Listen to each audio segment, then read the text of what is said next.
208 plus x 25% கூட 100 போட்டுருக்காங்க. இதுல நம்ம x ஓட மதிப்பு எப்படி கண்டுபிடிக்கலாம்? ஃபர்ஸ்ட் எடுத்தானே 200 into ஏன்னா இன்னும் போட்டுருக்காங்க அப்ப into 40% னா 4500 4500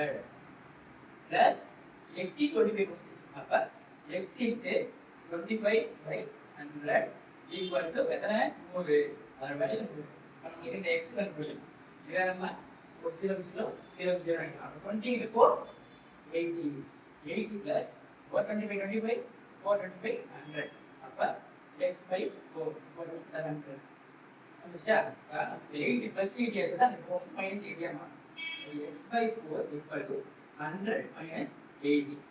x by 4 equal to 100 80 வந்துச்சுனா 20 x equal to இங்க 12 ல இருக்கு போகும்போது 4 பெருக்கல்ல போகும் 4 8 இது வந்து 80 x ஓட வேல்யூ 80 இது வந்து டிஎன்பிஎஸ்சி எக்ஸாம்ல அடிக்கடி கேட்கக்கூடிய கேள்வி பாத்தீங்க